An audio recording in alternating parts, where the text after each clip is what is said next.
Hey, he's back. I can't see you, by the way, brother. Yeah, I'm trying to figure out why. Uh, Let me see. Oh, here we go. About that. Hey! What's happening, man? How are you? Oh man, it is great to see you. Can you believe it's been like 18 months since we last talked? Oh my goodness, no. I really kind of have no concept of time anymore, like Mm, probably most of us. mm. But man, yeah, it's so good to be back. Thank you so much for having me. Thank you for coming back on, man. We had a great time the first time, and back then I had about 80,000 subscribers. Now I've got 180. So I want to thank you because you're a part of that as well. And our first chat was viewed by hundreds of thousands of people. So they obviously enjoyed it. I think it's our great chemistry, our great looks. What do you think?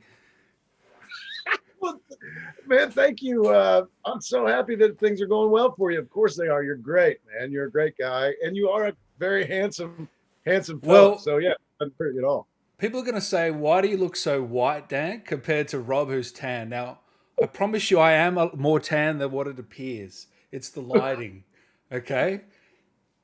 I promise you. I've played golf twice this week. I promise you, there is some tan there, but I need to figure out the lighting. You're always outside, aren't you? Though. Yeah, I am. I love it though. I mean, I do. I do construction work, and I'm outside for 12, at least 12 hours a day, Oh yeah. sometimes more. Right now, it's so hot. Yesterday, actually, I wanted to go outside. My kids were outside. My wife was outside, and I thought I really want to go hang out with them, but I'm too hot, and so I'm going to be real lazy. And I sat inside. It Good was on you, real man. nice. Kind of take a day off. Yeah. Yeah. And what do you do? Sit back and watch the TV, or what? Read a book? Well, we yeah, I love I love just hanging out, looking at social media like everyone does, I guess, right? I love to enjoy scrolling through, watching friends' videos, and looking at different things. But we have a puppy, and I'm gonna show. She's right here with me right now. I'm gonna show you. This is June, and she's Oh, June. so awesome. Say hey, June. Oh. Let's see if I can get her to wait. Mine's asleep. I would bring mine in, but she's asleep. But oh man, that's brilliant. So how old? Oh, she's only a couple months old, Oh but wow. she is a full-time job. So if I can get her to just hang out and relax right now, I guess I might have just woken up the I might have just started something there, but just chasing her around really is kind of a full-time job. So I did that yesterday, and it was nice. You got to bond with them, you got to earn the respect that you want Yeah. out of When did you decide to get the dog? them. So it was actually kind of a combo gift for my wife. It was for her birthday and for Mother's Day, Oh, and nice. because they're both like right at the same time anyway. But she had been showing me pictures of boxer puppies for months, saying, I Giving you know the that we're not. hints. Yeah, well, I know we don't want to get a dog right now, but if we do, at some point, this one's pretty cute, right? So finally, she showed me the last one, and I thought that one is really cute. So I said, "Where is it?" And she said, "I don't know." But we realized it was only a few hours away from where we live. So I just got in the car and I just went and got her. And I thought, all right, let's do it then. You want to do it? I want to do it. Let's do it. So Good now on we you, have, man. What do your twins think? Are they thrilled? yeah, they love her. Mm. They love her, of course. I mean, she's just their speed. They're 10-year-old boys and they're wild and crazy. And she goes and does her little zoomies all around and they love it. The zoomies, man. That makes me laugh so hard when they do the zoomie. Oh, I For know. they have so much energy. Everyone in here is very very happy to see you. You're looking great, dude. From Lion, Dog Boy, the legend, Rob. James Two Kino. He says Indiana boy, just like you, Rob. All right. Right So on. we got people from everywhere. I saw Sweden, I saw England, I saw all over the shop. I think there was an Australian in there as well. So kudos to him. We Thank are, you. yeah. Sorry, go ahead, Rob. I don't mean to interrupt. I apologize, but I want to thank everyone for tuning in and hanging out. And I know my mom is here too. So hi, Mom. Hope you're doing Oh, now you've made me nervous. Rob well. No, Wiethoff's I know. mum. Oh no. Oh Now, no, now she's I loving really it. have to perform. No, no, she's happy to be part of it. In fact, I'm so bummed out. I don't know how many people watched. I built a chicken coop and I did it live and had people come on. And it was so awesome.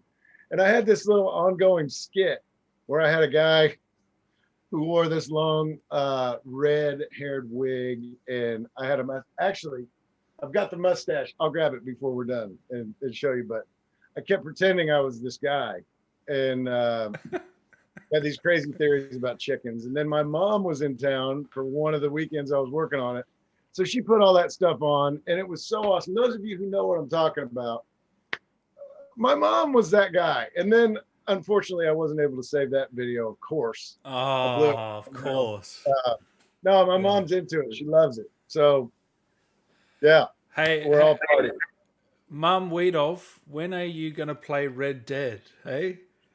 Is it on the card? She'll get to it before I will, I'm sure. I hope not, but yeah. Oh. Yeah. No, I love that chicken coop, man. That stuff you were doing with the chicken coop was so funny. What made you do that? Because you're on TikTok and everything now, which I love as well. Yeah. I mean, dive in, I guess, right? I don't know. So as far as the chicken coop goes, this is crazy, but I'm actually inside what was our first Yeah. chicken. So 7 years ago or something, my wife decided that she wanted to have chickens. And I thought, neither one of us know anything about chickens. I'm sure they're not real hard, but we'll have them for a while, but we're not going to have them forever. I can almost guarantee that. So I built this chicken coop and I built it way too big. And because I thought eventually we're going to get rid of these chickens and then we'll have a sizable storage area or something, whatever. Well, so then instead of it being storage, it's turned into like kind of my hangout. And I kind of want to show you around here a little bit. Can I hear chickens, Rob, by the way? Yeah. Yeah, you probably can. Yeah. Let's see if I can show you. Yeah, there they are. Yeah. There's a couple of them out there. Oh, so that's where you did the build, right there. Yeah. Yeah. So it's attached to this chicken coop, whatever this is that I'm in. But look at all this awesome, and I'm sorry for that light right there, but No. so much cool fan art. And Man. I mean, yeah, I really love it. That must brighten up your day walking in there every now and again. It's pretty awesome. Yeah. And it's overwhelming. There's a lot of really, really cool. The community, the Red Dead community has always been very, very cool to me, to everyone in the cast, but also to each other, which is awesome. And there happen to be a whole lot of really, really talented people who are willing to share their skills with everyone. I don't know what June's getting into. Junebug. Oh, Anyway. June. Pretty awesome, man. June would love Winter, my dog. I reckon they'd have fun. Last time your dog was, I think, laying on that couch right beside you. You kind of turned the camera and showed me. Ah, that's right. Yeah. Yellow lab, right? Yeah. Golden. Yeah, golden retriever. Yeah. Beautiful. Yeah. Man, it's good to see it. What have you been up to, man? You just keeping busy, working and going to cons. I know you. Last time we spoke, you sort of hadn't been to many cons, and now I'm guessing. I think you've been all over the world since we last talked. It's been really quite the experience. I went as far as Lithuania, which was so cool, and Wow. it's wild, man. And I just most recently was in Denver. Yeah. It's hard to remember. It's hard to remember what Where you've been. You've been to so many. It's been so great though, and every time. I mean, it's just so cool to meet people and share fun stories and experiences. It's been an awesome experience for me. I will say something that I learned by going to Lithuania, and I guess I probably learned this when I traveled. I was in England, where of course people speak English, right? But I also went to Kuwait, and I didn't know what to expect there, but I have learned that wherever you are in the world, people speak English. And so I've always been terrified of traveling places where I thought, I don't know how to speak that language, but people speak English almost everywhere you go. So Yeah, yeah. that is fascinating. And I love that. And it helps me a lot feel more comfortable, of course, right? I mean, even if you're just like in a country connecting for a flight or something, what if you Mm, can't find a date? You don't know how to speak German? What do you do? yeah. They speak English. So Yeah. It's a simple thing, but no, I agree. It makes it just a bit easier, a little less stressful, does it? yeah, it really does. And I'd say a lot of people probably already knew that, but I didn't. And I'm glad I know it now. And so those of you who didn't know, now you do. Go. Feel free But to go. Talk to anyone. what's going on, Rob? You still haven't come down to Australia. I know. What's And going? What's with? I need to contact these con people for you, or what? yes. Yes, I do. Please, I would love to come there. It's Uh, from where I am, it's like a 20-hour flight. oh, 20 hours. okay. Does that put you off? It puts you off, I guess. Yeah. No, I No. would do it in a second. I would go anywhere. I really would. I love it. Meeting people from all over the world, it's mind blowing. And what a better way to you don't only learn about people from other places, you learn so much about yourself when you travel. And people who have traveled understand what I'm saying, but put yourself in an unfamiliar position where you're surrounded by people that you don't know. And for me, of course, when I travel and I'm going to conventions, everyone's very friendly to me and everyone's very welcoming, and of course that makes it very different. If I was just Yeah. going on my own, then people wouldn't necessarily want to walk up and be really cool to me. But anytime you put yourself in an unfamiliar situation and you're forced to move, take steps forward, being uncomfortable and not knowing what's going on, that's really, really good for people. And Mm. I've enjoyed having those experiences. What's And what's Lithuania like, by the way? beautiful. It was. So here's the thing, and I don't know if you have them in Australia, but I don't know that there's a single castle in the United States. If there is, I'm maybe there are, but in Lithuania, I got to the hotel at, I don't know if it was 10 a.m. or whatever, but of course it was an 8-hour time difference for me. And so I was all kind of messed up, not knowing which way was up, whatever. And I got breakfast in the hotel and thought, I gotta stay awake until at least a reasonable 8 o'clock at night or better if I can, to get on the right time schedule for the next day and for the weekend. So I was asking the waitress in this little hotel lobby restaurant, whatever, what should I do? I'm not from here, obviously. What's cool? What should I check out? And she So just you're by pointed. yourself, by the way, just to clarify. You go by yourself to these conventions? Yeah, well, yeah, unless I meet Roger there Yeah. or the group of us that go. Also, we have a booking agent, celebrity talent booking, and it's either Jeff Zanini, who is the founder and owner of it, or one of the people that works for him will be there with us, usually to hang out and enjoy the whole experience with us.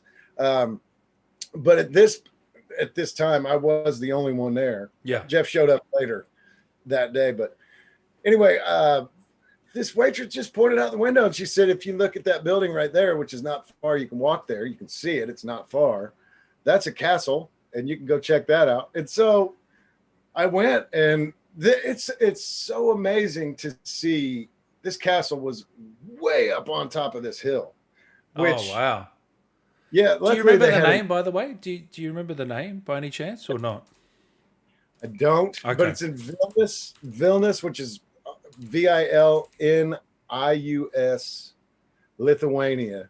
Okay. And I don't know how many castles are there, but this one is big, giant, way up on top of this hill. There's actually an elevator that'll take you up if you don't want to walk up the cobblestone, ridiculous grade. I took the elevator up and I walked down. And I walked down, but I almost thought I wish I would have taken the elevator down. It was so steep. Right. But it was fascinating. They had all this stuff that they had found, like old pieces of iron, clad, axes, picks, different tools, arrowhead kind of things, that Yeah. I thought it was fascinating. But what also is fascinating is because I do construction and I know what it takes to build a house, even a small house, whatever, the foundation, and then whatever, all the different parts of it. And I think that stuff, even if you carry a 5-gallon bucket of paint, you don't want to have to go very far with that thing because it's heavy. Or you know what I mean? And just saying, I know how your brain works. Yeah. this hill is huge and very steep, and there wasn't an elevator there when they built this thing. It's huge stones that are stacked on top of each other, and I thought, you're glad you're not the one that was building it.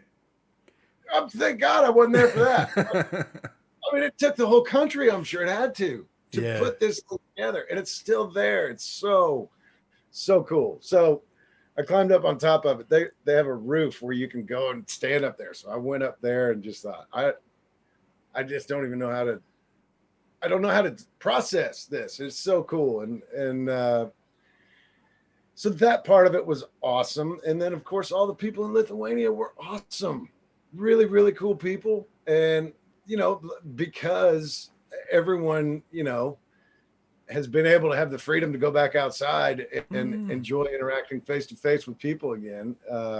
Everyone was excited to be there and fun and cool. It was awesome. Is it overwhelming though? Because you didn't do many cons, and then all of a sudden you've done heaps. And is it like all these people coming up to you saying they love you and everything? And do you get emotional about it, or you've done so many now that it's like, I don't know, it's sort of made it easier or so? I don't know. Do you understand what I'm saying? Yeah, I think so. And I think I don't know that I'm ever going to I don't know if I went to one every day somewhere else. And I don't know that I would ever get used to it. If that's what you're asking. It's a very special thing. And, the support that this franchise has gotten from the fans is outstanding, and it's been a really cool experience. As far as getting emotional, there are people that will tell me stories about how their whole family got together to watch whoever was play, or maybe they took turns, but they all enjoyed just being there together. And maybe they didn't have a whole lot of reasons to be together before they started doing this ritual by playing the game together. But that I think is really cool, because I'm a parent, and I want to, my kids are still young enough that they think it's cool if I try and tackle them and tickle them and wrestle with them and stuff. But that's only going to last a little bit longer. They're going to be bigger than you in a few years, I reckon. Then they're going to chase me down. Then you might be in trouble. You might need to bulk up some chickens to help you with the fight. I'm gonna have chickens, more dogs. I'm gonna have to get all kinds of. Oh my goodness! But as far as having things in common go, it really is touching to hear that people, like their whole family, or even my dad and I didn't have much in common, and this game really brought us together. That is really cool. That's cool. That's amazing. Yeah. Because I know, I feel like you've said before, maybe not to me, but in another interview, that you're a bit of a crier. You do get emotional. Yes. Yeah. I do, man. I really do. And it's one of those things where I get really, really emotional when I see people who are extremely happy, whether they're the underdog winning the game or they're a couple getting married, and they're doing something that is so big, and it's like such a moment, and I get overwhelmed by that stuff pretty easily. I'll cry at a wedding whether I know the people or not. Yeah, right. I just think I'm just so happy for you, and I don't know what to do with it. So I just cry. Yeah. But that's yeah. good. Because I was watching that documentary again that you did. I don't know if you remember. It's on YouTube from Polygon. Yeah. Yes. It was probably 10 years ago now. But you start to get emotional at the end from your family and all that, talking about them. So I thought that was pretty sweet. Well, thank you. Yeah, I've had such a huge support group my entire life. I mean, I really have. My family has always been very, very supportive and encouraging, and I just really appreciate that. I know that not everyone has that, and it's really special that I have, and it's taught me to try and be that for other people, and so hopefully, spread the love if I can. Now you've built the chicken coop, right? All by hand, all yourself. You did it live on your Instagram. What's the next project? What's the next project, Rob? Come on, give us an inside scoop. Oh my goodness, who knows? Well, so what we want to do, we want to build a house. My wife and I, but where we live now, we live in a manufactured home, and it's fine. It's not what we want forever though. And we bought this property because we like the property. And so it's kind of the one corner of it is woods. It's protected by the state. Nobody could ever build there. So we've got like this locked in privacy kind of thing, which we really like, That's great. Yeah. Yeah, it's awesome. But so we want to build a house, and I was just talking to her about it yesterday, actually, saying, if we do it this way, then I could see her looking at me kind of like, you don't think that you're going to build our house? Well, surely you can't do it by yourself, Rob. I mean, no. You can do the principal work, but not everything, right? Right. No, I mean, I would feel comfortable framing it. Framing again, it, not myself. Yeah. But even, like a lot of that stuff, hanging drywall, I could hang it, but I couldn't finish it and make it look good. That's a skill that people have that I don't have. Yeah. Finish work, like the trim, the cabinets and making all that stuff. By the way, sorry to cut you off, Rob, but everyone just keeps saying about the house theme, the building house theme. We get the joke, guys, all right? It's been said before, please. Guys. Good shit. That didn't even cross my mind. But yeah, we need Uncle. We need Uncle and Charles. That's who we need. If I had them, it would be easy, and everyone could help me do it. But yeah, I don't know. That's down the road too, though. So would you wipe your house now and start again? Well, if we can figure it out, we would live in what we live in now and build next to it. And then it's honestly, it's one of those houses that you see. I don't know how it is in Australia, but you'll see like half of a manufactured home rolling down the highway, going to wherever it's going to be placed. And then the other half gets put there. No. Yeah. It's like a house that they built. Surely. No way. Oh, yeah. Yeah. What? Yeah. So we live in one of those, and wow, okay, it's fine. But our kids are getting better. Are bigger, better. A bit of both. Bigger and better. And we want to do that. We want to have. Well, they need more room, don't they? Probably. Yeah. They need more room, and the other thing, honestly, a manufactured home doesn't appreciate like a stick-built house. It's like a car. It depreciates with time. So it's like we want to change that. So hopefully someday, without getting too much started again, we want to build a house. Maybe I'll have something to do with that. Maybe I won't.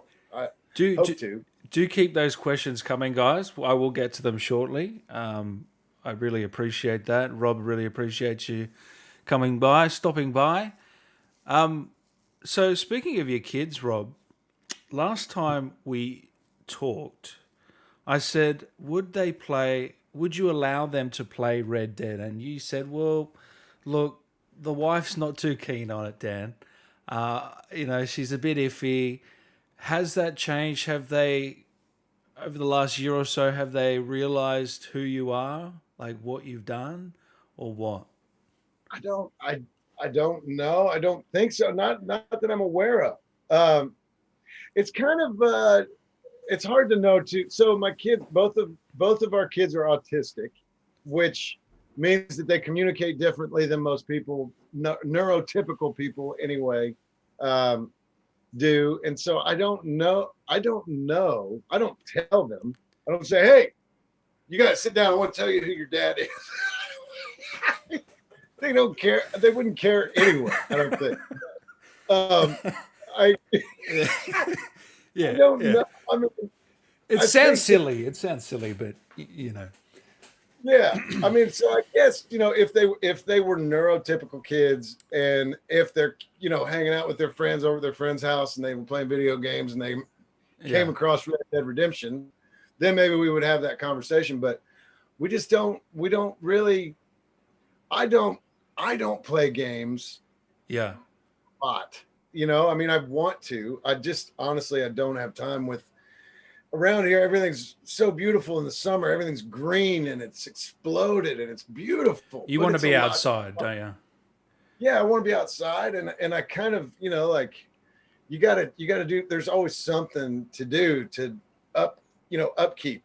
So that, and I want to hang out with my kids and do what they're doing, and hang out with my wife, and so also working 50 hours a week. I'm tired. 50 hours. Shit. I mean, yeah, that's kind of this time of year because we primarily do concrete, and this is like the prime weather for it. In Indiana, it gets so cold in the winter; it's hard to find days where you can pour concrete. Does it snow over there? Yeah. Yeah. And we're not. I don't think Indiana necessarily is known for its huge amounts of snow, but it does get really cold, and it's one of those deals with concrete. If the ground is frozen, you can't pour concrete on top of frozen ground because it won't set up right. And so this time of year, yeah, we go for it. So sorry if I'm getting too personal. I don't mean to. No, no, I'm happy to answer whatever. But I know you're very personable. So, all right, let's see what some of these fine folks say here, John. Otis the beefy one. Hey Rob, can you shout out my mum Carol Ann as John? Carol Ann. Did she say Carol Ann? Yeah. And Yeah. Yeah. oh, I don't know. I mean, yeah. What's happening, Carol Ann? How are you? Welcome. Patty plays On his name. What was it? The beef giant. Otis the beefy one. Got stuck on that. Sorry, Otis. What's happening, Carol Ann? I hope your mum's still watching, by the way, Rob. I hope we're doing all right here. Hope we're entertaining her. Lots of love from Island Rob. Miss you, pal. That's from Patty Plays. Oh, yes. That's Patty Murphy. He's got a podcast as well. He's great. Yeah. Also, a movie coming out, and I'm so sorry to do this. Lulu, the Electric Dreamboat. Check that out when you get a chance. Hey, are you in that? Yeah, but I can't tell you how. I can't tell you what I'm doing. It's Come on, secret. Patty. Come on, give us something, Patty. It'll be fun when you discover No. why. Oh, that's good. Bailey Clifford. Hiya, Rob. Hope you're all doing well. If Arthur ended up making it at the end of Red Dead 2, do you think John could have gone through with hunting him down like the other Vandalin gang members? As in, were they too close, or could he gone through with it? Oh, wow. You know what? I would guess if Arthur made it through, whenever John was captured to do that work, Arthur would have been standing right there next to him. That's my guess. So it wouldn't have been the same situation where he had to go get these guys that he already made the choice to get away from anyway. I think he and Arthur would have been right there together, hanging out, enjoying their lives. Love it. I think that's how that. Otis, the beefy one, by the way, he says, thanks, Rob. And Paddy here says he has the most iconic role in the movie, Dan. Winky face. I can't wait. I can't wait for people to check it out. It's going to be a lot of fun. Have you seen the final product yet, or? No, I haven't. I don't think there is. I think there is a final product yet. I don't think there is, but okay. Love it. Drive-by commentator. How you going, fellas? We are going well, mate. I watched Jimmy Stewart's Western Bend of the River yesterday. The whole plot angle about freeing his friend from captivity who betrayed him later instantly reminded me of Micah. I don't know if I've seen that, Bend of the River. Have you seen that, Rob? I haven't. No, I haven't. I'll have to check. Whoa, 1952. Wow. Wow. Yeah. Definitely want to check that out. I wonder, there were so many kind of tributes made by Rockstar to these old Western films. Tried to incorporate a lot of them into the game and kind of give them a nod. And I think that maybe, you know what, maybe there are a lot of similarities between that movie and possibly what you see in Micah. Oh yeah, for sure. I wanted to ask you, so your TikTok, when did you start that, Rob? Because when did you say, okay, I'm going to do this? Because I didn't think you'd pull the trigger. Not many of my guests do pull the trigger on TikTok because it's so new and, you know, it's very young driven, you know, there's a lot of young people on it. So what made you do it? Well, a couple things, really. Actually, Roger and I had conversations about it when we were in Denver and possibly even before. I think we were in Philadelphia talking about it too, but it's a good way. I mean, it's definitely a good way to share information because so many people are on it. And for me, that's probably where I belong anyway, honestly. I usually just am on there acting like a kind of a wild man anyway. So TikTok may be just perfect for me, but I love your videos, man. Every time they just cheer me up. And then, you know, yesterday you're on the piano. I didn't know you could play, but there you were on the piano. Thank you, man. Thank you for saying that. I don't really know how to play the piano, but we always had one in our house growing up, and my mom could play, and it was important, you know, for us as kids. My parents wanted us to learn, how to play a musical instrument, and they said you can choose whatever you want, but you know, we've got this piano here just in case you want to do that. We already have that, of course.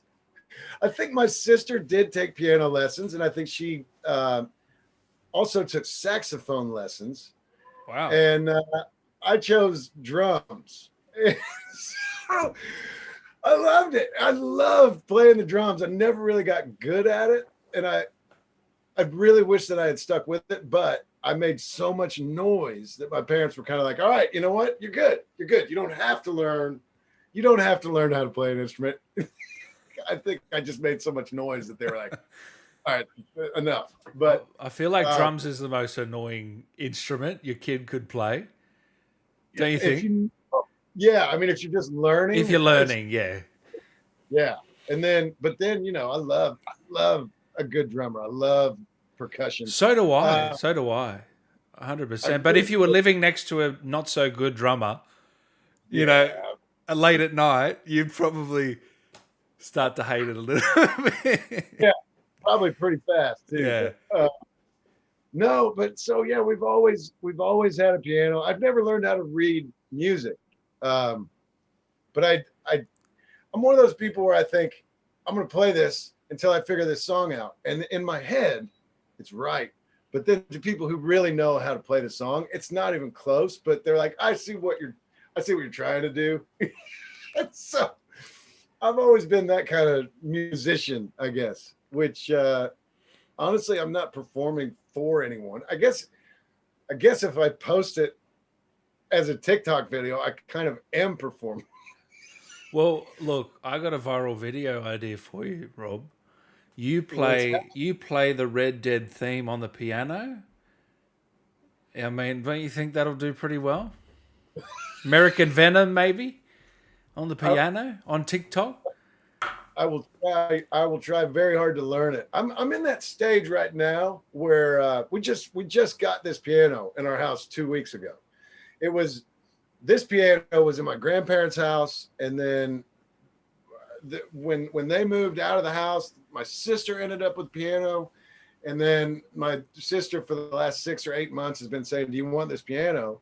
And we keep saying, "Yeah, we'd love to have it. It'll be awesome." We just never got around to going to get it because it's heavy. It's not easy to whatever. Finally, she called me a couple weeks ago and said, "Hey, if you don't come and get it, we're getting rid of it today." So, she forced you. Right. Yeah, all right, there. And I did. I drove over and moving that sucker into our house. Oh my goodness. Oh shit. I did it with the help of my wife, and I boards on the back of my truck and tried to roll it down the boards, and it slid off. It was like, oh, fuck. Fuck, that wouldn't have been easy. Jeez. No, we got it. It was I think both of us had like that superhuman strength that you get when something. Like my wife picked up a piano just to, but Superwoman. Yeah, but it's that I'm in the honeymoon phase with the piano, so I'm really into it right now. Oh, that's good. That's good. I'll try to learn something special for everyone to play it before I get burnt out, before I get overwhelmed with how hard it is. Have you done a Eat Babies quote for TikTok yet? Because that's a viral video as well. Come on. I mean, it never gets old. I've put that in my package, my intro package, and it's one of the final things, and people love it every time, man. It's just the classic line, you know. Yeah, oh, of course it is. Yeah, no, I haven't done that. But you know what? I should definitely take requests, right? I should, and then just do it because I guess my thing, most importantly, is that I want people. Excuse me, I'm so sorry. I've got hiccups this entire time. So, good, man. I want people to know that I'm hanging out, just trying to have fun with everyone, in the same way that everyone hopefully wants to have fun. I don't take myself too seriously. I know better than that. People who do that, I think, kind of are only kidding themselves. And so, yeah, I definitely like your idea of You Eat Babies. I'll try that. I will try the piano. Let's do it. All right, I got another one for you, Rob. Then, if you want more ideas, right? The greatest actor, Rob Wiethoff, and the greatest gamer, Dan Allen, play Red Dead. I play, you watch, commentate, react with me. Man. Dude, we'll split the earnings. We have a. Can we do that? We can do that. What do you reckon? Dude, I will do that in a second. I will do that. I want. Okay, we'll work on it off behind the scenes because I think people would love to see you there and I can play it because you're not much of a gamer, are you? I mean, no, I'm not being rude. You've told me this last time. Well, you're right. No, yeah. I honestly, it would not be fun if I was playing it. People would not enjoy that. I promise. So yeah. Perfect. Yeah, I've played it a few times, so we should be right. And you reacting to some of the scenes, you might not have seen some of them in years, and it could bring back memories. I think it'd be really, really cool. So maybe we'll have to set that up, Rob. What do you think? I love that idea. Thank you for that. Yes. No, my pleasure. Yes. Okay, we got flood of questions, Rob. I mean, you are so fucking popular. Excuse my language. Thank you. I am pathetic. I don't know about the name, But thank you for becoming a member. I think you can work on the name, man. I don't think you're pathetic. Emily Orta, thank you so much. She says, today is my birthday. Can I get a happy birthday from Rob as John? Love your work on Red Dead. Greetings from Austria. That's Emily Orta. Emily, that is so kind of you. Thank you. And happy birthday. Happy birthday. Right on. I love that. Emily, thank you for hanging out. I hope you're having an awesome day. I love to hear that. Matt Valentine, he says, Rob, if a movie was made of Red Dead, in your opinion, which actor could play John Marston? I was thinking about Christian Bale. Look, I'd pick this man here, Rob, to play the role, but you know what these studios are like. They pick fucking big time actors, AAA, Yeah. The Rock. And so who would it be, do you think, Rob? Oh, you know what? I do love this question. I appreciate it. And I think that, yeah, that would be really cool if Christian Bale did it. That would be awesome. Of course, he'd be good at it. He's good at everything else. But yeah, I would like to have a chance. Just a chance. Yeah. An audition. I know it's so wild. And I know that it's just kind of the way it goes. But a lot of the people who worked on Red Dead Redemption get really frustrated when people say that we're voice actors. Yeah, I know. I mean, here's the way I look at it. If someone says you're a great voice actor, then I say thank you. I appreciate that. That's a nice comment. I love that, and I don't want to ever try to correct someone while they're giving me a compliment because I think that that's rude, and it is. I feel like it is, but I think it's just the way it is with video games. People don't associate what they're seeing with actual people performing that stuff. We don't look like us because they are avatars that were created for our characters, but we did performance capture where we walked around and the majority of the stuff that you see in the game that's what Arthur Morgan did when he was doing the scene. That's how he moved around and talked to people and whatever when we did the scene during the performance capture part of it. And so, if the characters, maybe if they looked more like us, or if more people were educated on the process of what it actually looks like to make a video game, then maybe some people would like to see each character play their own character if it were turned into a movie. But I think it just doesn't translate like that. Yeah, well, for example, like the Last of Us show, Troy Baker plays Joel, but they've got Pedro Pascal. Uncharted was Tom Holland instead of Nolan North. So I don't think I have seen a video game adaptation with the actual actor. Unfortunately, Yeah. maybe there has been, but in terms of live action, I just don't think there has been. For whatever reason, maybe it's just they want a Hollywood superstar for marketing purposes. Yeah. I don't know. Yeah. I don't know what, but it's okay. I mean, I think it's cool. I think it would be cool to see someone else play the role of John Marston, just to see, like, what would that look like? Would they? Who knows? I mean, it would be really cool. I know that I'm very, very fortunate to have been given the opportunity to do what I was able to do with the character, and I really appreciate that opportunity. But I think it's such a cool character that so many people could do so much more, so much different, whatever the word is, and really But make it awesome. So who knows? wouldn't they be scrutinized? You'd have to feel sorry for them in a way. They'd just constantly be compared. It's just one of those things, isn't it? I guess maybe it would be, but it would be cool. I think everybody would enjoy it. So you reckon Christian Bale, Matt? I reckon if it's not Rob, I would say maybe Josh Brolin. Maybe? I don't know. Yeah. Just off the top of my head. War Shadow, you found my puppy's watch yet? You found my puppy's watch yet? Oh, right. Sorry. It's been so long. These references go over my head sometimes. Oh, I know. And mine too, honestly. I do remember that line though. I like that. Yeah. Some of these quotes are just so fantastic, you know, that Oh, I love them, but I can't. Sometimes I can remember the quote because I like it so much, but I don't remember what it's for. yeah. I don't know what exactly it means or what the context was. But Oh. yeah, Hey, can I ask when you worked on one and two, how many different actors did you work with? oh my goodness. I don't know. I'd say definitely way more in two than I did in Red Dead Redemption. Um, Okay. but yeah, thousands, thousands, No, and yeah, really? yeah.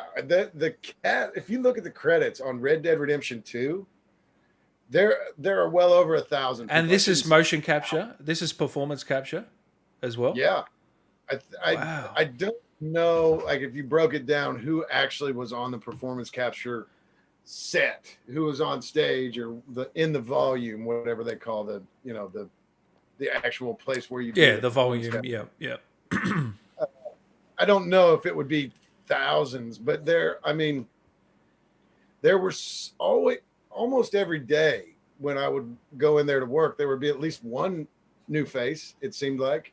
Um, Maybe I'm misremembering that, but I don't think I am. No, no. Yeah. They use so many different people, and you know, Rockstar, the way they do things, they're not. They absolutely don't want anything to look like it's not, you know, authentic, right? So you got these different characters, and if you have some person play 4 or 5 of these different characters, then Someone might some have catch it. on. Yeah.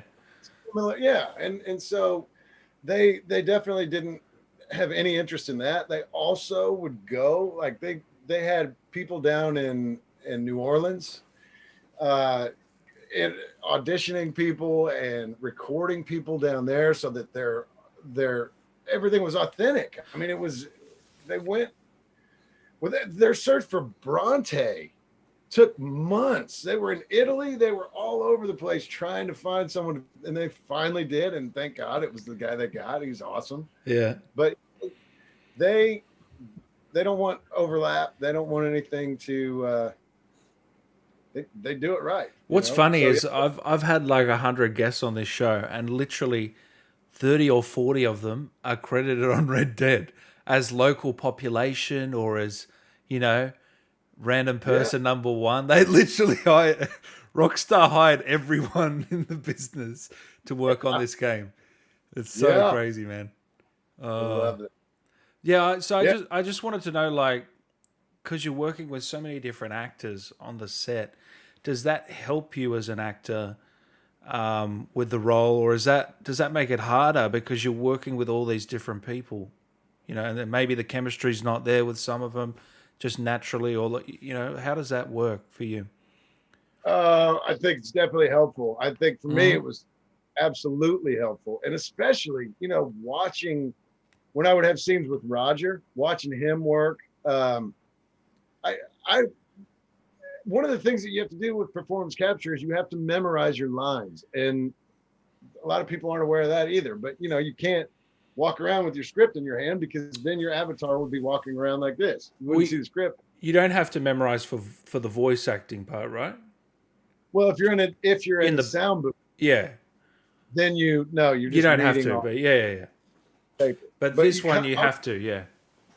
yeah, and even in the sound booth, you wear when you're doing the performance capture and when you're in the sound booth, you have a helmet on that holds a camera out with the light. This camera Yeah, captures, facial. Yeah. yeah, where your eyes move, your mouth, everything that you do. So even when you're in the sound booth, if you can read a line and have it in your head and then perform it, it's Mm. better. Then you're not seeing eyes going across the screen like this, reading lines. You know what I mean? They wanted to use that part whenever they could as well. Anyway, I think anytime that you're in a situation when you're surrounded by talented people, it can be very, very helpful if you're willing to look at it that way. You can be intimidated by it. You can choose to be jealous of it. Whatever people do, I always looked at it as an opportunity to how can I incorporate some of these things that I'm seeing into my character, because even if it's just a hesitation, while you're saying lines and thinking about more about what is it actually that you're saying, and what would that sound like if you were actually saying it in real life? Is it meaningful? Would it be something that you just blurt out? Yeah. John is really angry all the time, so he yells a lot.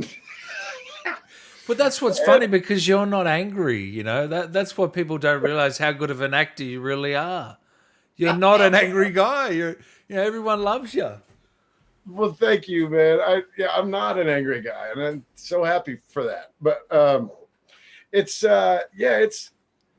think it's more of an opportunity to learn. I will say this though. There were a lot of people that I worked with that had never played Red Dead Redemption who came in for Red Dead 2. And John is not the nicest guy to everyone he comes across. So, I'd be in these scenes with these guys and whatever their role was. And John is just so stern and kind of trying to be threatening and aggressive all the time to these people. And they would look at me kind of like, you don't get it. You don't get what's going on in the scene. And I thought, no, I promise you I do. This really? Right. Well, they actually say something.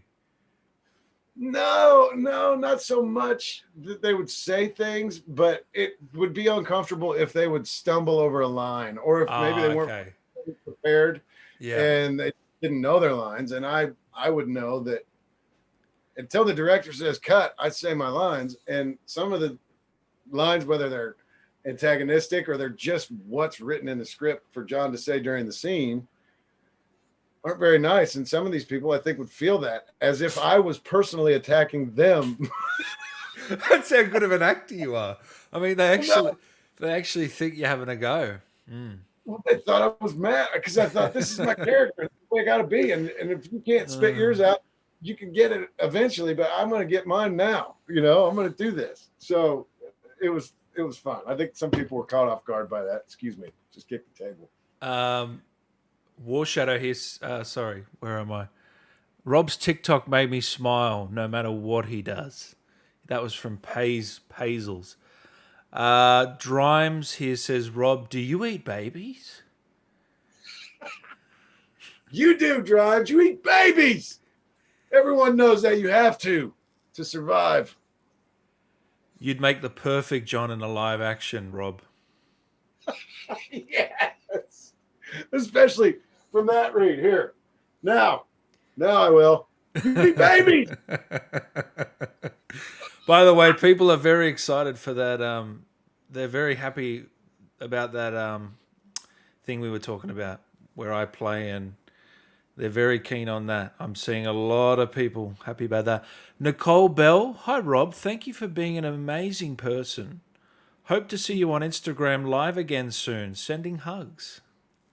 Oh, well, Nicole Bell, thank you so much. That's very kind of you. And I got to come up, like we said, something to build. And also, I'm actually really excited about this game thing that we're talking about too, Dan. I truly. I think it's big. We've come up with a big idea, Rob. T here says, "Can you swim, Rob?" Yes, I can. Believe it or not, I know. I honestly don't know why they didn't have John swim in Red Dead Redemption. I don't know if they didn't have the technology. That's my only guess. That's all it was. Yeah, I think it was just such a big game that adding that in was just too much for the tech. That's all it was. Yeah. I don't know, but I was a good swimmer. I could still swim. I'll swim. You were a lifeguard. I don't think people know that. I was in high school. I was a lifeguard, and so I can do it. I can do it. John cannot. Though, and that's... Yeah. I Am Pathetic is back. He says, "Hey Rob, finished Red Dead 1 a while ago. I wasn't crying, but revenge flows through my veins to kill Ross. Thank you, Rockstar, for taking my two beloved characters away. Crying. So I don't know if he's crying or if he isn't crying. It's hard to know from what you're writing there, man. He's conflicted, man. I think he's a little Oh, bit conflicted. Yeah. so mad. You don't know what to do with it. I get it, man. I get it. What That well written stories, though. Really, honestly, right? that was That's me what. though when spoilers at the end of Red Dead 1 when it's such an epic scene when you go out of the barn and but then you get your demise. Such a great scene, but I was pissed. Like I was actually pissed that because I wanted you to see more of you, but luckily we got that in two. So Yeah. they looked after us there. Hassan Zorba, what was the hardest mission to do in performance capture? Oh my Whoa. goodness. I don't know. I mean, I guess there were a lot of things that were done that it was so fascinating to see how Rockstar would do these things. But if there were scenes with huge amounts of people, they could somehow make it so they could put us all kind of in a section of the volume, and we could be dancing or cheering or whatever the case may be, just hanging out at a cocktail party or something. And we would do whatever we're doing over here, and then they would say cut. Then they would move us to a different section of the floor, and then we would do that again. And as we're doing this, they're changing the avatars of all the people that were in there. And when they splice all that together, you see a giant room full of people, 100 people, where there were only 15 making that whole thing happen. And it was really fascinating. But then once you get all that stuff, all these people in place, right? Then you have to walk through that crowd sometimes to do the scene, and the people aren't actually there. They're there as far as what the camera sees. They're right there. As far as what you see as an actor, they're not there. So you got to try and do this with no one there, that sort of thing, or what? Yeah, Yeah. pretty much. Yeah. Yeah. And you have to, like they would put an X on the floor with tape or something, and you would think, okay, that's where that pillar is. So you can't walk into that. So you have to move around that. But then, there are people kind of near there too. So you can't just. It was amazing, and I don't know how. I don't know how they do it, and I don't know that they knew exactly how they were going to do it until they started doing it. But somehow they made it work. Yeah. And right before your eyes, they made it work. So you're just like, you guys are the smartest people in the world. Again, shout out to the team that worked on Red Dead 1 and 2. Incredible. I still think Red Dead 2 is the most detailed game of all time. Yeah. It's unbelievable. And I wanted to know, Rob, has any of the team, have you ever had any messages from the developers or anything personally? Have you ever heard from any of them? Have any of them contacted you or anything like that over the years? Yeah. Yeah? Yeah. Actually, one of them lives in Indiana. And he grew up in Indiana. His family still lives in Indiana. So he came to our house. He and his Nice. yeah, That's they great. were, yeah, it was so cool. And they were on their way through, they were headed somewhere to go enjoy their weekend, wherever it was that they were going. But Yeah. they stopped, hung out for a while. And I mean, we don't stay in touch all the time, every day by any means. But I think that when you work with people for that long, I mean, they become, obviously they're coworkers and they're, everything as far as work goes, but we all became actual friends too. And so, the director of Red Dead and really honestly, most of Rockstar's games, he knows my wife. He's not someone, they don't talk on the phone and hang out, but they're we know each other. I've met his wife. I know his kids. Yeah. So yeah, it wouldn't be weird for us to interact. It would be enjoyable, but it wouldn't be like oh, this means something. No, it does. It's just because we're friends. I like to think anyway. I think it'd be great. Like, I don't know, the person that sort of made the look of John Marston, the artist behind that character, because usually it's probably a team, but there's usually one person with the vision. I was just wondering, you've never made contact with them, or that you don't know who it is, or because that'd be fascinating as well. Yeah, you know what? Yeah, I don't know. I don't know that I've yeah, ever met, and maybe I have, and it just didn't register with me at the time. But yeah. uh, I'd say I don't. It's possible. I mean, I met so many people. There are so many people that work I on know, these games. I know. It's insane. Yeah, It's insane and it's awesome. I mean, wow, what you look at how, like you said, the most detailed game ever. I mean, you know what it takes to do that, and it's also like what was fascinating to me because it was fascinating to people that I was working with, meaning the director and assistant directors and different people that were kind of explaining to me this is what we're looking for and sound guys, whatever.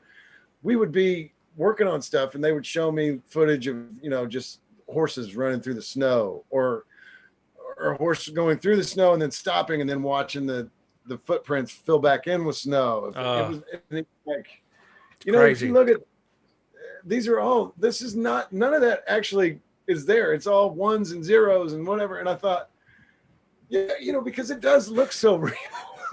It's hard to believe that it's not. It's harder to believe that it's not real than it is to believe that it is. It's wild. Think of it this way, right? So, guys, I got a friend who does his videos are just video game details, right?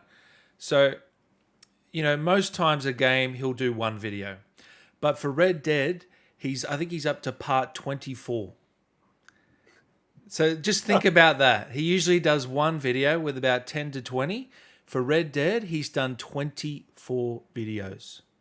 So think about that. That's how many details are in that game that are crazy. And there, not many games can sort of live up to it still.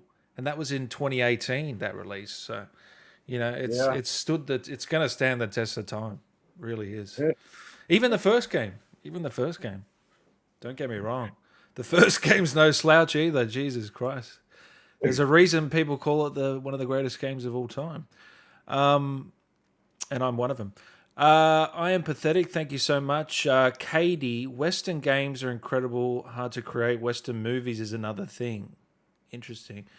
Bailey Clifford. Hi, Rob. Could you please say we should never have brunch with Dante? I remember this story last time, man. So funny how you couldn't get the lines out right. Oh man. I didn't even know that I was doing it wrong. I did it twice. Oh my goodness. We never should have had brunch with Dante. Dutch? I think I guess that's it. Part of the story was one of the actors was calling Dutch Butch. That made me laugh so hard, man. Ben almost had a meltdown that day. He said cut, didn't he? He actually said cut. I don't know if that. No? Okay. I know that the second time I said we should not have had brunch with Dante, Dutch, or whatever, there was a long pause, and I thought, I'm really in the moment, and it's really intense, and I'm thinking, say your line, dude, say it. And at that point, he just was like, I can't. And then everyone busted out laughing, and I had no idea why. And so finally, Rod, our director, walked over to me and said, I don't know why you keep saying we never should have had brunch with Dante. And then Roger's in the background going, but the mimosas were so good. Yeah. People started making brunch jokes. So funny. We never should have met with Bronte. I still can't say it. I don't know how to say that line. Never gonna happen. It's never gonna happen. It's just one of those things, eh? Oh man. Oh boy. Matthias says, Rob, you're the best. What do you think Dutch's feelings towards John are at the end of Red Dead 2 on the last mission as he walks away? Oh my goodness. Don't know. I mean, what? I guess you can go a couple different ways with that, right? He's either ashamed, completely ashamed of himself, and he doesn't know what to say, so he doesn't say anything and he just leaves. Or he's just really he's upset with John and says, "You left me, and I will never forgive you for that." I don't know which one it would be, because well, you'll have to play Red Dead Redemption if you haven't, to see what their interaction in Red Dead Redemption is. But even then, I wouldn't know exactly what to say Dutch was truly thinking. Yeah. Ben would know. We'd have to ask Ben. We'd have to ask Ben. Yeah. He knows. He's been He busy. may not. He's been busy with a video game movie, actually, hasn't he? Yes, he has. Borderlands. Yeah. That's awesome. Yeah, excited for him on that. That's going to be awesome. Yeah. Ben's doing really well. Yeah, be excited for Ben, and be excited to get involved and support what he's working on. You'll know exactly what's going on. It's more than Borderlands. So, Rob, Yeah. you got the inside scoop. Maybe I do too. We can't disclose anything. I wanted to ask you, Rob, do you know anything about this Red Dead remaster or anything? Do you think it's going to happen? Do you think it's going to happen, Rob? I would love for it to happen. I don't know. I don't. And it's one of those things where I promise you, I'm not trying to. No. It's all good.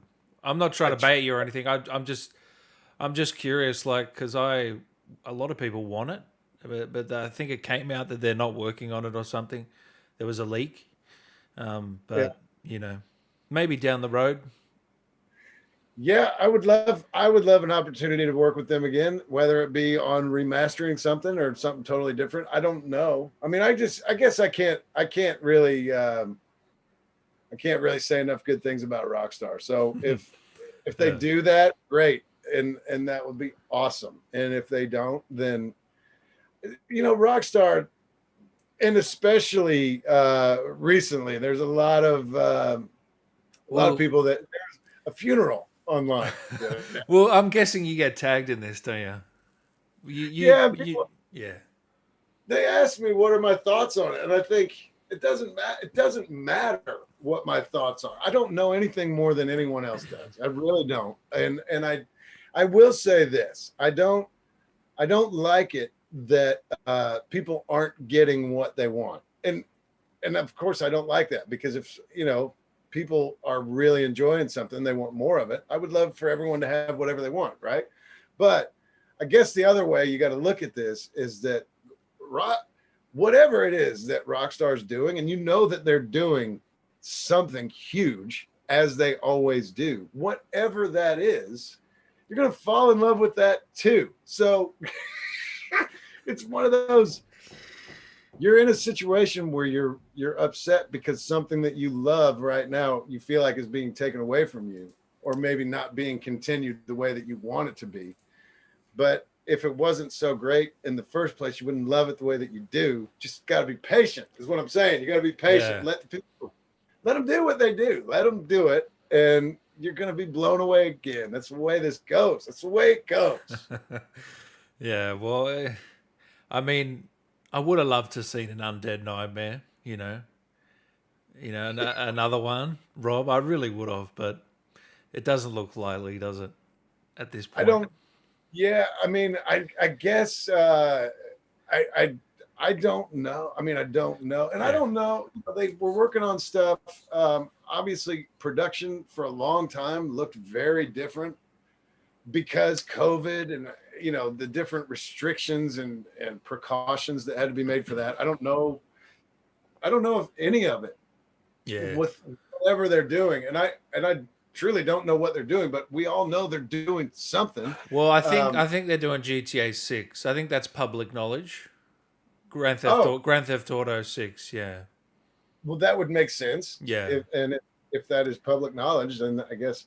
Well, so I don't know. as far as like their performance capture. I don't know if it looks anything like what I've experienced in the past, or if Yeah. the everything that's been going on has changed the way all that looks. And I can only imagine that if anything, it would make it take longer. Yeah. Whatever things may be, but I could be wrong. No, I think that game's years away, just because it's such a big scope, and Grand Theft Auto 5 is the second biggest game of all time, I believe. Second biggest selling game of all time. Yeah. So there's a big weight there, a big pressure for this game to be good. So I think they'll really take their time on this one. Hopefully, I'm alive when it comes out. Yeah. But you need to, and I think what you need to do, Rob, contact some of the directors on Red Dead or from Rockstar, people and say, look, guys, just give me a side character in GTA 6. Just give me something. Because, I mean, it needs to happen, Rob. Well, thank you. I would love to do it. Who knows? I mean, truly, I don't know what they've got planned. But it would be fun for sure. I would love to do that. I could to be part of whatever they got going on. Of course, you just want to be part of it. You want to be involved. They've got such special things that they do that to be able to say, yeah, I worked on that in any capacity. You would be proud of that. So, who knows what's going on? Yeah, I know. So, and I'm not going to ask you about Red Dead 3. All right, we that's probably. Hopefully, I'm alive for that too. If that comes. Yeah. Well, me too. For that matter, I don't know. That'll be what was the I think 8 years between 1 and 2. Yeah. Yeah, between the release of each of them. Yeah. So that would mean that the third one would be out in 4 years, going off that, which that's when I think GTA 6 is coming out. So we could be waiting till 2030, Rob. Who knows? Yeah. I don't know if you'll be. How old will you be in 2030?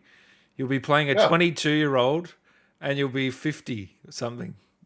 Yeah, 45, almost 46 now. I think you can play him. I think you can play young still. I think you've got it in you. Don't you worry. Well, maybe they can use, like when we did both Red Dead Redemption and Red Dead 2, they had me walking up and down the volume and then running and then doing all these different things that you had to do just to make it so when people were playing the game, your movements were unique to you, to your character, whatever. So like Arthur's run is very different than John's run, and even the crouch running and all the different things. Maybe if they would let that, what I've already done. Yeah, use that again. I like that. Yeah. Years old doing crouch running. I can't even do it now. I mean, those days are over. I think that stuff is fun. That's fun. Again, that's another detail as I'm talking about. Like, not many people will go to that much effort to have different animations to that level, because not many people, let's be honest, well, I noticed, but I don't think everyone would notice that, Yeah. So yeah. Well, and I guess the fear too is that if you did see something repetitive and it was, that would be that would break their mold. Yeah. So it's worth it. Yeah. Yeah. I think Rob would have made a great live action Joel in The Last of Us. Sadly, we got Pedro Pascal instead. Okay, there you go, Rob. You could be a good Joel in The Last of Us. What do you reckon?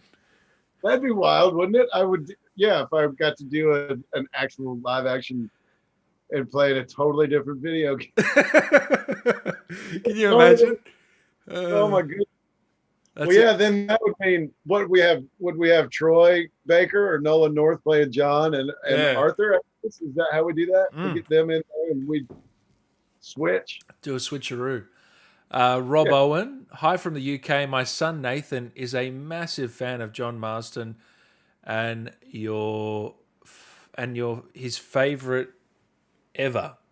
I would love a shout out from Rob Owen and his son Nathan. Your son is Nathan, and you are Rob Owen. Yep. Rob Owen and Nathan. What's happening? You guys are awesome. Thank you for hanging out. Really, thank you for being here. Hope you're having an awesome day. And if you guys want a really good personalized message from Rob, head over to his Cameo and pick up one there, because you actually go to a lot of effort. I got to commend you, Rob, for in those cameos. Like, you take the time and tell a good story, and which I respect, because a lot of people just do quick 20-second, you know. But yeah. Well, I'll tell you what. There's a combination of things going on there. It's not cheap to get a cameo, and I'm not trying to say in any way that it's worth it for you to do that. But I try to make it so I don't do that, because I don't have a whole lot of time. It's a time thing. Yeah. And so I think if somebody really wants it, then I'm happy to do it. But also, yeah, I'm going to make it worth the money and oh yeah, not just happy birthday. All right, thanks. See you. Whatever. I'm not doing that either. So yeah. No, I 100%. Thanks for pointing that out. Thank you. Lionbacks, Dan, please ask Rob how he balances his personal life with meeting fans from across the world and working. Thanks so much, from Lionbacks or Jez Kitty on Instagram. Oh my goodness. I know who this is. Oh, do you? So awesome. And so talented. Yes, check her out on Instagram for sure. Anywhere she is awesome. Is this art or what are we looking at here? Yes. Yeah. Yes. And cosplay, and she's just one of the coolest people. Honestly, I've met her in person, and one of the coolest people you could know. Oh, nice. And yeah, so definitely check her out. Follow her, make friends with her. I promise you're gonna like. Oh, wow, that is very talented. Yeah. She's so cool. But yeah, all right. So to answer your question, it's really kind of an awesome thing I've got going on, where I do this construction work with these guys who, but all we're worried about is getting the job done and then getting the hell out of there. we don't want to hang out with each other. We don't fight and stuff like that. We get along. But we're there to do the job and then get back out. And so working in that environment and just thinking, people are counting on me, I'm counting on other people, and we're doing stuff that's strenuous a lot of times, but we're getting it done and we can be proud of it. And that whole environment. And then sometimes I'm lucky enough to travel to a city and hang out with awesome people who are really excited to share with me their thoughts and feelings about something else that I was fortunate enough to be part of. And it's a really, really good, it's a balance, I guess, right? Because the stuff that I experience at the conventions is awesome, but it's not something that's sustainable. It's too good. You know what I mean? There has to be this other thing that evens it out. And that's, I think, my construction job. I love that justification. I love you guys if you're watching, which you're not. Rob, I know you're not. But if you are, I'll see you tomorrow. Yeah. We'll do it. But I know there's enough cities where you could literally just travel the world and do cons and never be home. But you'd never see your family. Yeah. You couldn't be away from them for that long, could you? No. It's so cool, and I love it so much. And you know what? I do have some opportunities coming up, but not a lot that are like kind of in place for sure. There are talks with different cities and different things that are going on, but I got a couple that are coming up I'm excited about. And then, it usually kind of slows down for us. Winter time, it kind of slows down. I don't know. When it's winter here, it's summer for you. Maybe I'll come down this winter. Well, that when it's winter for you, that's when our cons are usually. Down here. Yeah. And so, New Zealand and all that. So, yeah. Yeah, that would be perfect. But yeah, it's thank you so much for hanging out too, Jenna, and you're awesome. Bailey says crouch running is hard for anyone, Rob. It is. It is. And you know what? They don't tell you. They don't tell you that you're going to do crouch running. You just show up one day. You've got your, same routine as far as you know. You're going to do these scenes. And then you realize, wait a minute, the director's not here. It's a different guy. What's going on? And it's a guy that's like, all right, come on in. Here's what you're going to do. And it's a brute. It's not brutal. They'll give you a break anytime you want one. But you go in, you do physical stuff throughout the day until they get all of it. And when it's done, you think, thank God that's done. I don't want to do that anymore. So it's a lot. Crouch running is the worst part of it for sure. What's worse? Well, okay. You've just said. I was going to say, what's worse, the crouch running or doing the death scenes where you're screaming and a different kind of hard, that one. That is horrible when you caught on fire or when you fall off a cliff, the screaming that you have to do. I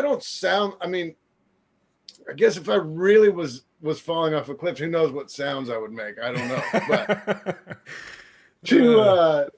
to hear yourself scream like that is kind of like, wow, thank God. I don't recognize that sound. You know what I mean? It's horrible. Yeah. But yeah, also the puking stuff, they want that to sound as realistic as possible. So you try to make it sound realistic and then you almost actually do. Oh, shit. Yeah. So that's not the most comfortable thing either. But I actually think, sorry to cut you off, I think I've heard from one of my guests before that they actually puked doing that. Yeah. Yeah. I believe it. They do bring in, a trash can just in case. They're like, all right, you're going to do puking ones now. So if you have to puke in this, please, whatever. And I never did, but yeah, you want it to sound real. And so, and the other thing is, it's so weird because they'll say, all right, we just need 10 different good puke sounds. And you think, all right, 10. So you start, you do the first one and then you think, okay, they're shaking their head like, because you can see them through a window. Yeah. You can kind of look over like good, and they'll give you that keep going, whatever. So you do the second one and you make it sound a little different. Look at me now puking on your show. I'm sorry. This is the clip out now. This is going to be the clip. No, I wouldn't do that to you. Don't worry. I wouldn't do that to you. Yeah. So if they need 10 different ones, you do the first 2 or 3 different, and then the fourth one sounds just like the first one. Yeah. And they're like, like somehow the computer knows. You end up doing 50 different ones to get 10 different that are actually different. Oh my God, really? That's crazy. Yeah. Well, you just don't, or like the grunt, just so all the fascinating. You don't realize, but sometimes you do things that sound exactly the same way they do, so it's wild. But yeah, that is wild. Which Demetia, sorry, hopefully I got the name right. What's your favorite thing about John? And I love you, Rob. Oh, thank you. That's kind of you. Thank you. I appreciate you. I love you too. I don't know who you are, but I'm going to just say it. I'm just going to say what I mean, and I love you too. So I think my favorite thing I love about John is I think he's relatable. He's relatable, and I really appreciate his determination. And so what I mean by relatable is we didn't all grow up, running away from an orphanage and falling in with a gang and then robbing banks and trains and doing all the stuff that you see John do. But you do see that he's someone that he doesn't know how to find what he wants, which I think is whatever his purpose is in life. He doesn't know what that is. He doesn't know what it is that's going to make him tick. But once he finally commits to what he decides is his purpose, which is to be a husband and a father, there's nothing that is going to stop him from doing the very best job at that he is able to do. And so I think that would be what I would say is my favorite thing about John. Great answer. Couldn't have said any better. Dramey, are you still in your old chicken coop, Rob? We did say that. He is still there. Gave us a little tour before, if you want to rewind. We did hear a few chickens as well earlier. I think they've calmed down now, have they? It's raining. Let me see if they're even still out there. Yeah, they've gone in. They've gone in. Oh, they've packed it in. They're up. They're in the house for the night now, are they? Yeah. Well, for the time being, anyway. Yeah. Do they have names? Yes, they do. Yeah. And let me see if I can remember them. So they're all. This is this chicken coop. Oh my goodness, it's been too long since I've done the live. It's called Cluckingham Palace. Yeah. Don't ever stop with the puns, please. You can't. Yeah, stop. we've got Elizabeth is one of the chickens. Pippa, Catherine, one of the Spice Girls. What's the Spice Girls' name? Was it? But it wasn't her Spice Girls' name. It's like, what's Beckham's wife's name? David Beckham. Victoria. Oh, Victoria. Yeah. One of them is Victoria, and the other one is. Oh my goodness, I can't remember. I'd hate to be that chicken. My dad forgot. My dad doesn't know my name. I don't know. I built the coop, and then I kind of disappeared out of their lives forever. I'm not a father. It's okay. You're Diana. Diana. Okay. So real royal names. Yeah, these chickens are really got the life, have they? Yeah. They are. And my wife loves them. She spoils them rotten. She's always walking out with like lettuce that she says is bad, and I think it's not bad yet. It's not bad yet. Let's check. I'll eat that. She's like got a whole head of lettuce that she just throws in there, and they're like attacking. She's like, and I think, I could have eaten that. Whatever. Chicken. But they'll eat it. That'd be right. The chickens get better treatment than you, yeah? Yeah. Bloody wife. You're amazing, Dan. I want you to know I would never have started doing what I do if it wasn't for you. That's from Patty. Well, I appreciate that, man. Thank you for that. And we look forward to your movie, which is coming out this year, I guess, or maybe next year. Matthew here says, hey, Rob, I loved your work on the Red Dead games. You and the cast did an incredible job. I wanted to ask if you had a favorite mission from the game. Oh, my goodness. Well, thank you. And I'm glad you enjoyed it so much. I always really, really enjoy, and this is Red Dead Redemption that I'm talking about, but Seth, the Gravedigger, that stuff to me was so funny. And I think probably it helped it be a lot funnier for me too, because I knew the guy that was the actor for Seth, who was funny all the time anyway. Kevin Glickman, I think was his name, and he was awesome. So I really, really enjoyed all that stuff I mean, the game, Red Dead Redemption, obviously it can be very, very brutal, but there's a lot of really funny stuff that happens too. And so I like the getting rough stuff. I did like that. That was fun, but that probably the Gravedigger stuff was probably my favorite. When you're doing that, are you laughing on the set as well? I'm guessing. Like, are you getting through the take, or are you breaking? So when and I know that you've played Red Dead Redemption, obviously you've told me about it, but when Seth holds up the glass eye, it's glass eye, and he's really upset about it. He stuck his fingers. They were this close to my eyeball. I even had to go like this. See, that would have got me.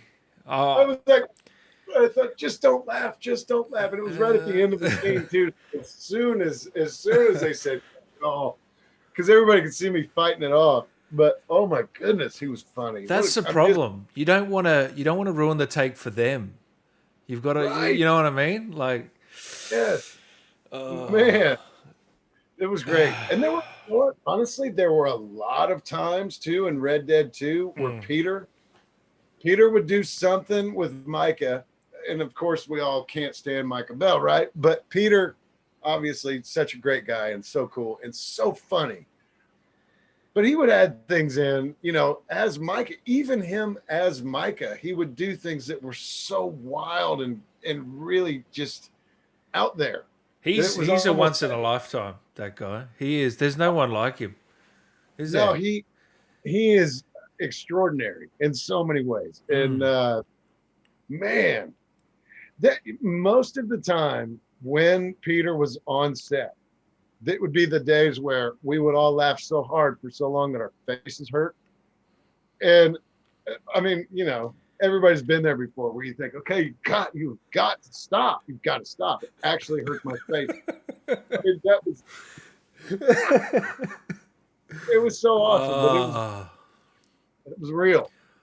So you got to convince him to come on this show. I think he'd be great.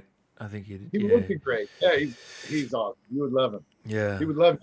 He's still acting, is he? Yeah. He's. I mean, I think everybody kind of always is, right? Once you get your foot into something like we've all experienced. But yeah, I mean, he's been busy. He just moved recently. He's always got something going on. Peter, he's awesome. Yeah, he would be fun to catch up with, find out what he's got going on exactly. Nicole, if you could be in any other video game, Rob, which one are you picking? Now, you're not really much of a gamer, so do you have an answer? I wish I knew more. I wish I knew more about things. Yeah, and I don't, and I'm so sorry. And I don't want to just say something. I don't know, but I like your question. I wish that I knew more about other video games. What's one that you might know? Mario? You know Mario? I remember, but the Mario, when I did play games, I was in 6th grade probably. I'm young, you know, like first Nintendo that ever came out kind of stuff. Like after Mario. Then, you know, and I loved it. But even then, I remember, you know, my parents would always say, no, you're not playing that again, because the last time you came down here and we in the basement, whatever, that my friends and I would be down for like the entire day. And so they'd say, it's nice out, get outside. And so I kind of ran off of that stuff. And then I don't honestly know. I got busy being interested in different things, and I just never quite made it back into gaming. Don't feel bad. I know you feel bad, Rob. Please don't. I mean, as I said, I've had like 100 guests. I reckon 20 are gamers of the 100. Is that right? Yeah. Well, that makes me feel better. Does that make you feel better? Yeah. I mean, you know, I guess the thing is, I love it that people are so such huge fans of Red Dead Redemption, the series, whatever, you know, and I love especially when you are gamers, right? You're gamers, you know games, and if you like the game that much, that means something. I acted in the game, and so I'm interested in it because of that. Of course, I want to see the work that we all put into it and see how it all looks. And I do think that someday I really will enjoy playing through it, but I don't have the skills to play. You know what I mean? It's like that controller, you don't pick that thing up and no, you got to learn. Yeah, it's just it's not that easy. Yeah, I just don't have the time right now. Someday. Now, Rob, I want to play a little game with you. Okay, it's a bit left field. All right, and I know you haven't been to Australia, have you? No. Okay, so this will be quite tough for you, but it's going to be guess the Aussie slang. All right. All right. I'm going to give you 10, and we'll see how you do. I reckon if you probably struggle, but let's see how you go. Okay. All right. The first one is, let's go for a Macca's run. What is Macca's? What is a Macca's run? Do you think? A Macca's run is when you go to. That's when you go to to drive through the restaurant that serves the noodle. Oh, you're close, but it's go to McDonald's. Ah, Oh, you're close. Restaurant, Macca's. Yeah, Macca's is McDonald's down here. So Macca's runners like let's go to Macca's and quickly get a bite. That's the first all right. one. All right. Next I like one. Carrying on like a pork chop. What does that mean?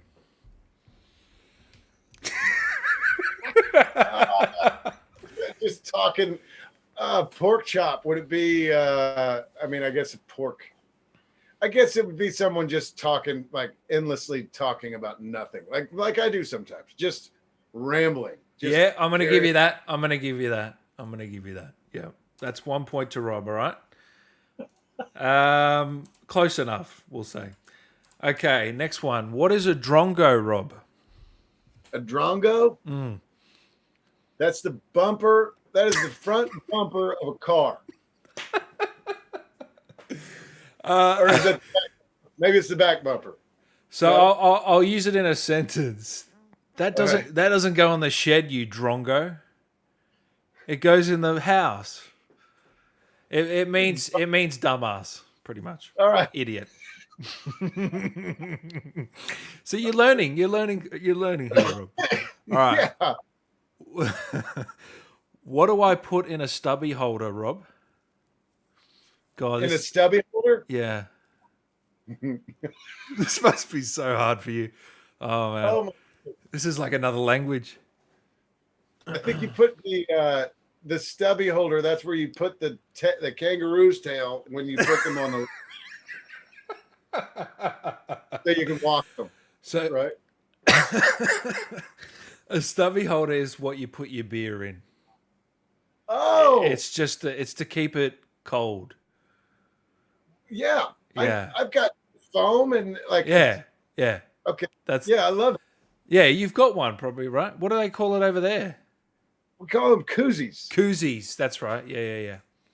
Yeah. Stubby holder is a koozie. Yep. What is a bludger, Rob? That's A person. Isn't that A person that's a person that's a bludger.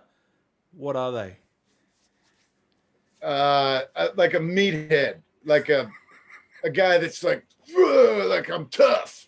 Meathead idiot. A bludger is a combination between a blunker. Is that what you called it? A bludger. A bludger. Yeah. You know what a meathead is?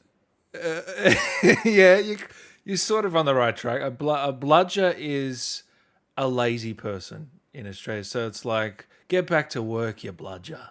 You know, Okay. someone that's not doing much. Come on, you bludger, get to work. I'm doing so well. This is you're great. going well. That's 2 out of 5. Let's call it. What is a shoey? Goodness. That's it. Maybe I'm going to say that that's similar to a shoe in that we might say here. Like that's a that person guaranteed that's going to work out. He's a shoe in. That's going to be a good choice because that person has proven. Am I even close? No. So a shoey is you'll pour the beer in a shoe and you'll drink it. That is a shoey. Oh Dead my set. You'll goodness. scull a drink in a shoe like that. So you'll find that like when an Aussie sportsman wins something, they'll do that, if they're a bit of a larrikin. A larrikin, which means is like a crazy fanatic. Yeah, or- a bit of a, yeah, look, I don't do a shoey. Let's just, I haven't done one, but yeah, some people do. So there you go. You were close, Rob. Okay, a few more. Akadaka is what famous band? What was their song? Well, Akadaka. Think. Come on, Rob. You can get this one. Akadaka. Was what famous band? Is that what you What's said? what's the famous band? Akadaka. That's the Aussie slang name. Is Australian rock band. it Toto or Duran. Who's that? AC. AC/DC. That's it. Akadaka. Akadaka, AC/DC. All right. There you Right go. on. Yeah. Yeah.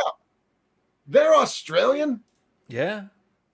Wow, they are. Yeah, man. Thunderstruck. Thunderstruck. Great song. I mean, so many great songs they have, Oh. but that one's like you can't hear Thunderstruck and not get really, really pumped up. I love it. Love it. Few people got that in the chat. Good on you guys. AC/DC. Highway to Hell, another good song. Yeah. Rob, you're being a bit of a dag. What are you being? What is that? I've never seen you struggling this hard. This is. I've really got you stumped, haven't I? A dag. A dag. A failure is what I'm being. That's what I'm doing. You're a funny and likable person that's unfashionable. So you're being a bit of a dag. So, all right. I think I would take that as a compliment, actually. If that's all right. Yeah, I mean, they're usually a bit socially awkward, though. Like dags. So you're not really socially awkward. But anyway, I wouldn't call you a dag. Use the word crikey in a sentence. Oh, crikey. There you go. Yeah. You got it. You got it. Well, I mean, surprised. Shocked. Yeah. I've heard that. You've heard that one. Of course, I've heard that one before. All right. This one's to pass the test, Rob. All right. All right. Last one. What is a budgie smuggler? Is it a bartender?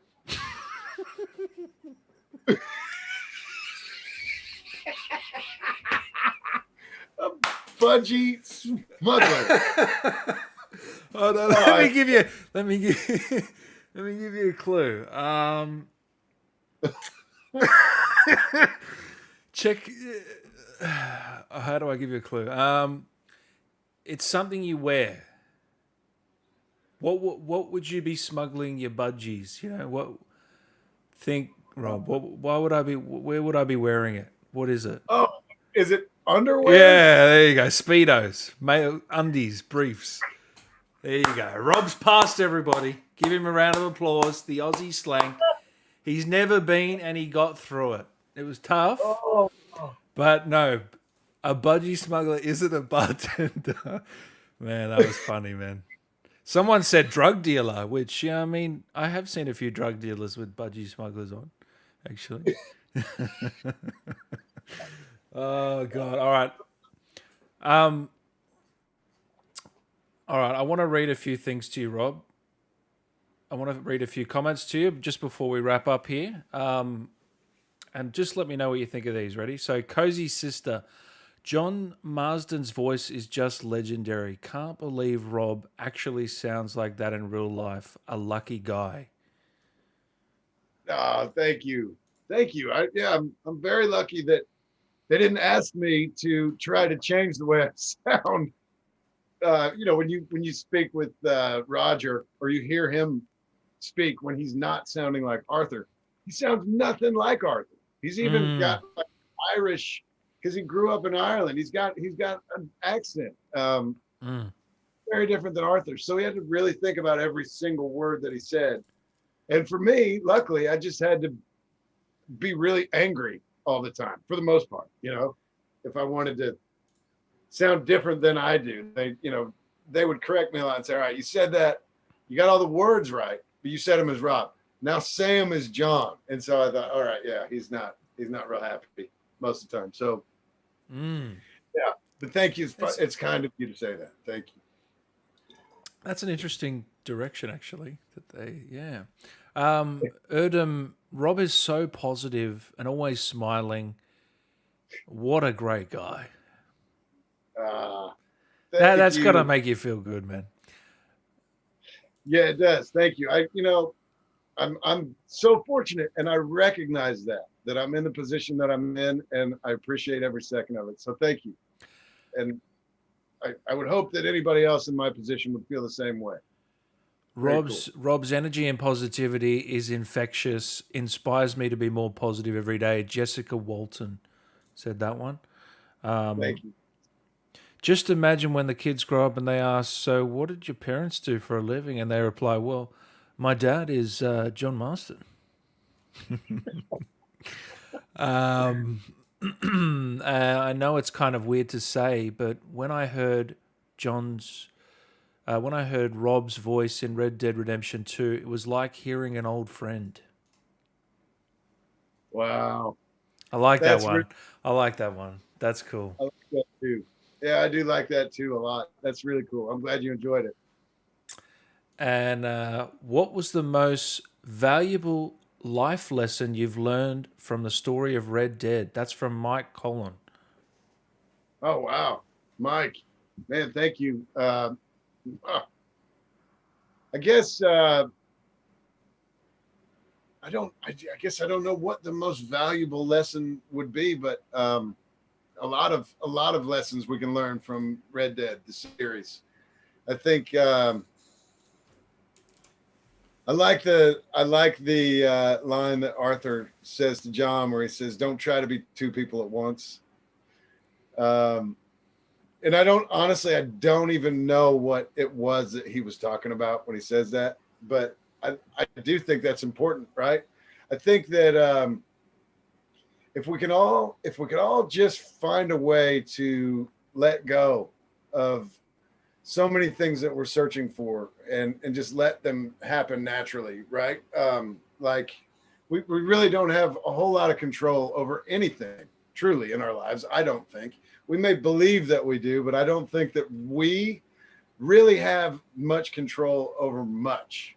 And so I think the more that we can just relax and be ourselves and know we're not perfect, but also recognize nobody else is either, we can just hang out and it's okay to be yourself and just relax and enjoy yourself and everyone else. And I think we'd all have a much better experience if we could do that. So maybe don't try to be two people at once. Well, I heard you recently say when you were growing up, you didn't really know what you wanted to do, and then you went on to say you still don't know, which was interesting to me. Can you explain that a bit? I think that's true. I Yeah. don't know. I guess really I know what I want to do. I know what I want to do. I want to keep doing the work that I did on Red Dead Redemption. I want to keep doing that. I also know for sure there's no guarantee that I'm ever going to get in a situation where I can have that experience again. So it'd be different if I was still single and not the father of children. I have responsibilities now that are very different than I had when I was chasing that dream of being an actor. So now I'm in a position where I'm not limited. I wouldn't say the word is limited, but Different circumstance, yeah. Yeah. And I wouldn't choose the freedom that I had back then, but I don't have it now. So now what I have to do is think, what can I do to be responsible for this family that I've helped create? What can I do? And I don't know what that is. I don't know what it is that I want to do. So the construction isn't a long-term thing, you think? I mean, it is and it isn't. I don't want to do concrete. I know that for the rest of my life. And if I did, maybe be a foreman, not someone who's physically on the ground, crawling around, finishing concrete. Yeah. And, just getting it out of the truck and raking it all and all the stuff that you do to make concrete look like it does when it's finished. Yeah. It's physically exhausting. And I'm 46 years old next month, I guess in September. But there are parts of my body that hurt, that like my fingers hurt. It doesn't make sense, like this just parts of my body. How's your back feeling after all these years? Believe it or not, my back is fine. My back that's is good. fine. That's good. That's good. Yeah, thank you. But like my left ankle gives me problems now. Yeah, But okay. Just random shit. Yeah. so yeah, I mean, I love construction work. I've done it kind of my whole life, and I do love it, and would love to stay involved in it. But Yeah. maybe at a certain point, I'd like to transition from being the guy that's physically doing the work to being the guy that's over a group of guys saying, "All right, Yeah. this is what you do next." And Right. Yeah. who knows, though? I don't know. I mean, Let me put it this way: like, if your kids were older, um, maybe then would you look at pursuing acting work or video, whatever it was? Would you pursue it more then, maybe when they're a bit older, or yeah, well, yeah, yeah, definitely. And even now, if an opportunity came along that I thought, yeah, I want to be part of that, then we would just make a different. We would adjust and make it yeah, work. yeah, But yeah, I don't know. I guess here's one thing for sure. So I had a company reach out to me.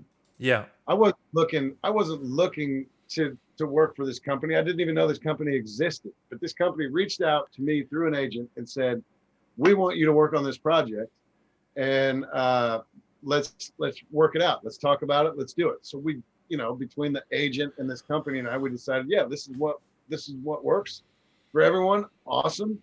Let's do it. Well, so this was supposed to happen months ago, and there was never a contract signed, but everything was agreed upon. And basically, the only thing left to do was sign the contract and then do the thing. Well, it got postponed, and then it got postponed again. And now, just recently, I asked this agent, "Can you reach out to these people and see if this is even still something that's happening? Like, is this even, because if it's not, I'm gonna stop thinking about it, because it was something I was excited about." is it a game And or you can't say? I can't say Okay. exactly what it was, but I will tell you this: the people that this agent reached out to haven't even responded. So, Mm. like, you know what? Um, that part of this business, I don't need to ever deal with that ever again. So if that means that I'm just all the way out, I don't I just That's don't just need that. annoying. That's just annoying. Yeah. So rude. And I it's just like, know. Yeah. you came to me. You came to me. I didn't reach out to you. You came to me, and now you're going to just disappear. That's really, really annoying. So That's just that, unprofessional. Yeah. and I know that doesn't happen all the time by any means, Yeah. but like the fact that it's not consistent, there's no guarantee of anything Mm. consistent, that line of work. Also dealing with that just really silly stuff like that, I think, yeah, no thanks. I'll crawl around on the ground for the rest of my life.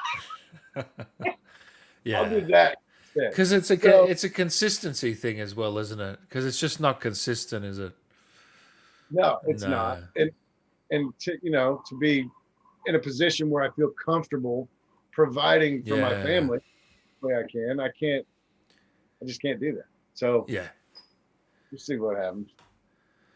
I think there's something coming, but you know, we'll find out, eh? Yeah. Maybe one day. Um, is there anything you wanted to say to the fans that have watched today, Rob? Now I got the Uh, hiccups. You've given me the hiccups. yeah. Um, I really appreciate all of you. I love it that people get excited about this kind of stuff. And thank you for spending your time hanging out. You need to look, if you haven't watched all of Dan's other videos, he's got some really, really awesome content. Obviously 180,000 subscribers. So do check that out and share that. But thank you. Thank you for coming on, being supportive. I've really enjoyed this once again, Dan. Thank you for having me. Everybody who's been here, No, it's been awesome. it's always a blast, Rob. And I've seen people say, Dan, this is my favorite guest of all time. Like I don't like you've probably gotten the most of those comments just quietly. So you're doing something right, Rob. Well, Well, thanks. I appreciate it. Really appreciate it. I'm so fortunate to have been part of something that was so enjoyed by so many people. It's awesome. But So even you know, it's not even about the character. It's about you as a person as well. You know, just being such a good guy and open and great answers. And as much as we love John, I think I can say we love Rob a little bit more. You know. well, thank you. Thank you. No, my pleasure, man. So we're going to be seeing a You Eat Babies on TikTok soon. So guys, make sure you follow Rob over there on TikTok. I think you've eclipsed me in probably a week of having it. I think you already hit 20K follow. You'll be on. I reckon you'll hit 100K if you keep going quickly, easy. Because the algorithm over there is crazy. I mean, they just fly. Some of the videos just go viral out of nowhere. Yeah. But you're most active on Instagram, are you? Yeah, I have been. Yeah. I'm getting June here because I'm gonna make her TikTok famous too. She just woke up. She's been sleeping. Oh.